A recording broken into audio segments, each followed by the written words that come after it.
I know you've been open about questioning some of the narratives we're being fed on Ukraine, which is another subject on which you're just not allowed to question the orthodoxy, and that's not okay, since we are being misled. In particular, you pointed out our president's comments about Russia preparing to use chemical warfare are worthy of our questioning. I'm going to tell the audience what this clip says because it's a little hard to hear, and then I'll play it for them.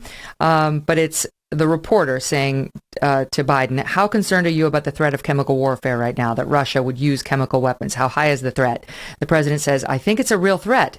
And then he goes on to say, we would respond. We would respond if he uses it. The nature of response would depend on the nature of the use. Here's that soundbite for you to listen to or try to yourself. Soundbite 10. How concerned are you about the threat of chemical warfare right now, that Russia would use chemical weapons? How high is that threat? I think it's a real threat. Thank you. We would respond. We would respond if he uses it. The nature of the response would depend on the nature of the use. Okay, what's wrong with that answer? Everything? Yeah. Okay. Let's start with the what we would do if another nation used chemical warfare. We would not, in turn, use chemical warfare. We have made it very clear through our laws, through our agreements, that we are not going to use chemical weaponry. So Joe Biden stepped in it. Surprise, surprise.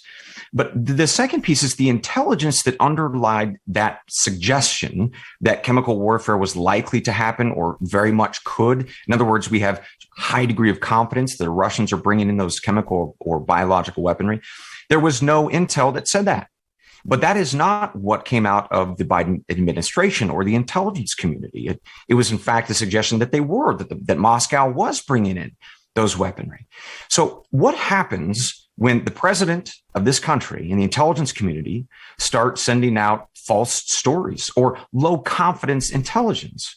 Well, now you have every reason to doubt everything, right? This goes back to what we were talking about, that reasonable people can now say that when the U.S. intelligence community says something, you need to be suspicious of it because they're putting out garbage information. That's the implication here. And that's why it's so important to recognize it, to call it out, and demand something different.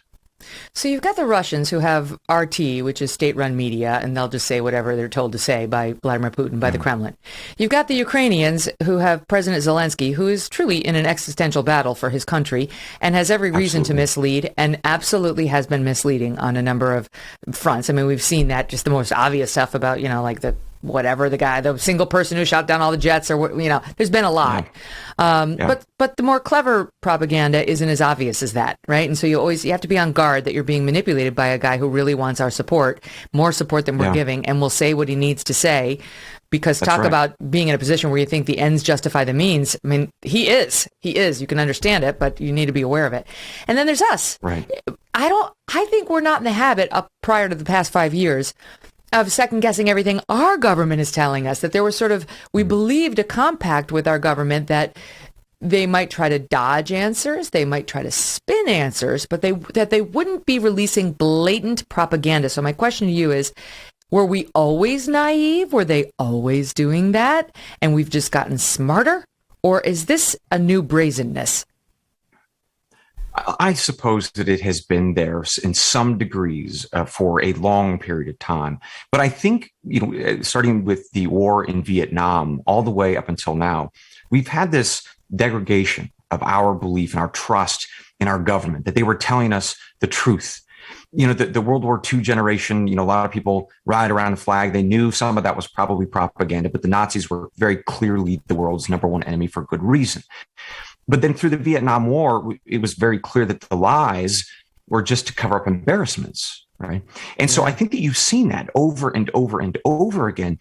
And the media, in some cases, has been willing to go along with it, other times challenged it. But now when they're going along with it, it's because of party politics, not because, they for some reason, were in bed with the administration, with, they're good buddies with one person or another. But it's actually the politics that are driving that complacency. So I think it's always been there. I think Vietnam showed us that. I think things in the 1980s in Central America under Reagan and obviously into the 90s in places in Africa under Bill Clinton, the things that he did and tried to cover things up. I think we're all just starting to become very clear that we can't unfortunately trust our government, and we have to question, and we should. That's a good thing. Hey, thanks so much for watching. If you like what you just saw, hit the subscribe button for more clips and full episodes.